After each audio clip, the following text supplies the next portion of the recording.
Hubo varias reacciones entre el momento de la sepultura del Señor Jesús hasta el momento de la resurrección. En esos 3 días de silencio, de ausencia y de sepultura, algunos discípulos dudaron y pensaron que hasta ahí había llegado las promesas, la estrategia, la ilusión, el discurso y la esperanza. Entonces, en el capítulo 24, capítulo final del Evangelio según San Lucas, hay una historia de 2 discípulos. Uno creo que es Cleofas y el otro no tiene allí el nombre, que regresaron de vuelta a sus labores aburridos porque era el 3er día y no se había confirmado la noticia de la resurrección. Y entonces, este pasaje que le recomiendo mucho, sobre todo a los buscadores, yo pienso que si yo le pusiera un subtítulo a este programa Signos Vitales, tal vez el mejor subtítulo que yo le podría encontrar sería El Camino de Emaús. Camino de Emaús. En esta historia, en Lucas 24:13 hasta el 35, usted debe leerlo, volvían como despechados, como desanimados, estos 2 discípulos, nuevamente yo creo que a sus labores, pensando posiblemente con tristeza todo lo que había acontecido en esa Pascua en Jerusalén, donde el extraordinario Mesías Jesús había enfrentado la cruz y habían pasado ya 3 días de silencio. Entonces Jesús se pone en medio de ellos y los escucha en sus conversaciones. Verso 17, ¿qué conversan mientras van por el camino y por qué están tristes? Verso 17.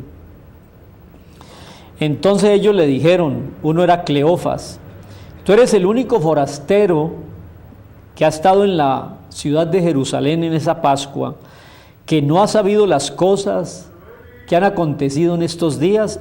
Y Jesús, el resucitado en medio de ellos, y no lo habían identificado, les preguntó, ¿qué cosas? Entonces los discípulos le dijeron, sobre Jesús Nazareno, varón profeta, poderoso en obra, poderoso en palabra delante de Dios y del pueblo. Y lo entregaron a los principales sacerdotes y nuestros gobernantes y lo sentenciaron a muerte y lo crucificaron.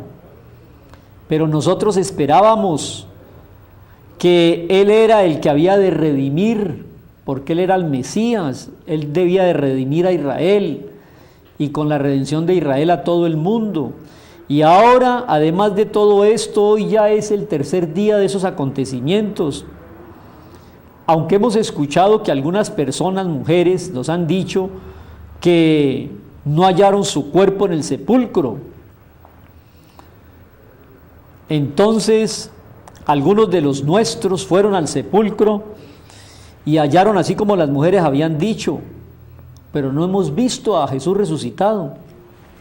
Después de esos argumentos, Jesús les dice en el verso 25 algo que les quiero dejar a ustedes, buscadores, buscadoras. Jesús les dijo, oh insensatos y tardos de corazón para creer lo que los profetas han dicho. ¿Sabe cómo termina su búsqueda, amable televidente?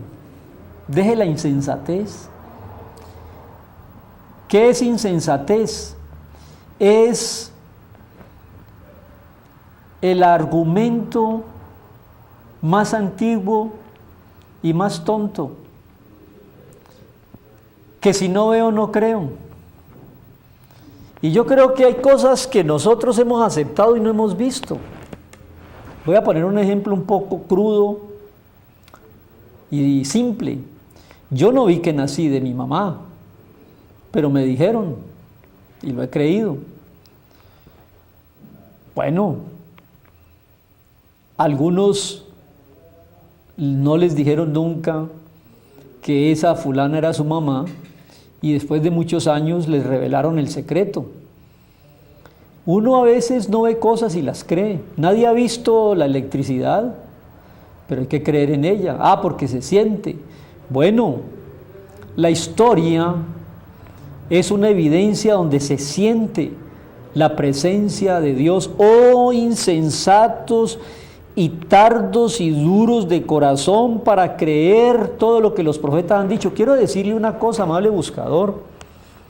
Todos los profetas hablaron de el Mesías, de su vida, de su pasión, de su muerte y de su resurrección. ¿Y por qué no hemos creído? Y los profetas están hablando del futuro y lo estamos viendo. Por ejemplo, se ha hablado en la profecía bíblica acerca del pueblo de Israel y otra vez están en el lugar donde la Escritura dijo que tenían que estar antes de que viniera por segunda vez el Mesías. Oh, insensatos y tardos de corazón para creer todo lo que la Escritura dice. Los profetas predicaban de un tiempo difícil antes de su segunda venida, donde habría guerras, rumores de guerra. Hoy en día todos los días estamos amenazados de guerras y rumores de guerra. Nos amenazan los países vecinos. Hay amenaza entre las dos Coreas. Hay amenazas en el Medio Oriente. Hay todo tipo de amenazas con la China, con Rusia, con los Estados Unidos. Las Malvinas.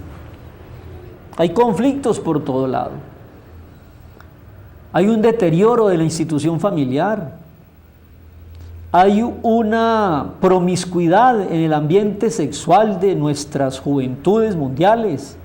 Hay un desenfreno. Hay una burla a los valores, a los principios, a la conciencia, a la moral, a la ética. Todo eso está profetizado. Se casarán y se darán en casamiento, la institución familiar se viene abajo. Oh, insensatos y tardos de corazón para creer todo lo que los profetas han dicho. ¿No era necesario que el Mesías padeciera todas estas cosas y entrara en su gloria? Todo eso estaba predicho, los salmos hablaban de todo eso. Y entonces Jesús a estos dos discípulos turbados y frustrados de regreso a Emaús, me encanta lo que dice el verso 27, comenzó desde Moisés, o sea, desde la ley, desde el Génesis, Éxodo, Números, Levítico, Deuteronomio, y siguiendo por todos los profetas, les enseñaba en todas las escrituras lo que las escrituras dicen de él. Amable televidente, ¿sabe por qué Jesucristo es Dios? Porque la ley, los profetas y los salmos hablaban de él. Hasta la sed que sintió en la cruz, dijo, sed tengo para que se cumpla la Escritura. La Escritura se cumplió perfectamente en Jesús, en el Mesías. ¿Dónde nacería? ¿Cómo nacería? ¿Dónde viviría? ¿Cómo viviría? ¿Cómo moriría? ¿Cómo resucitaría? Todo estaba dicho por los profetas. Por eso les dice en el verso 25, ¿por qué están tristes, insensatos? ¿Por qué son tan tardos de corazón para creer todo lo que las profecías dicen de mí que se ha cumplido? Bueno, les abría el corazón, les abría la Escritura. Entonces cuando llegaron se sentaron a la mesa y en ese momento partió el pan y se abrieron los ojos de estos dos discípulos frustrados. Entonces inmediatamente lo reconocieron, pero él se les desapareció. Entonces decía uno al otro, esos dos discípulos frustrados, ¿no ardía nuestro corazón en nosotros mientras nos hablaba en el camino y cuando nos abría las Escrituras? Yo quisiera terminar esta primera reflexión de Pascua diciéndole eso. ¿No le arde el corazón cuando, permítame decirlo así, cuando yo desde aquí le digo a usted, amable televidente y buscador, que Jesús es el cumplimiento de todo lo que han dicho los profetas, los salmos y la ley?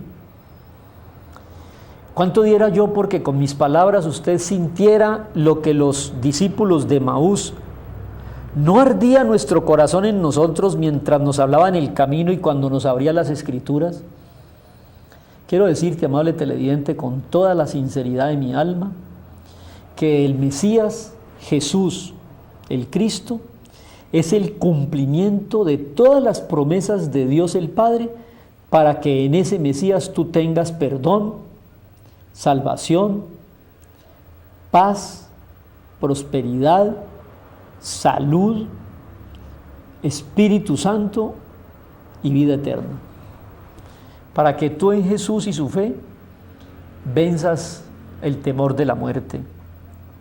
Y así fue, se devolvieron los discípulos de Emaús y fueron y le hablaron a los otros discípulos, lo hemos visto, se nos puso en el camino, aunque no lo identificamos, al partir el pan nos aclaró la vista. Porque cada que vamos a la cena, cuando se parte el pan, es recordar lo que Dios tuvo que hacer, su cuerpo simbolizado en ese pan, morir para que tú seas salvo, para que yo sea salvo. Espero tanto que ese Jesús venga pronto, ya no a morir en la cruz porque lo hizo una vez y para siempre, sino a reinar por los siglos de los siglos. Ven, Señor Jesús, y si no lo haces en el transcurso del día, mañana, si Dios quiere, nos encontramos para seguir reflexionando sobre la palabra y dejar de ser tardos y insensatos para comprender su escritura. Bendiciones.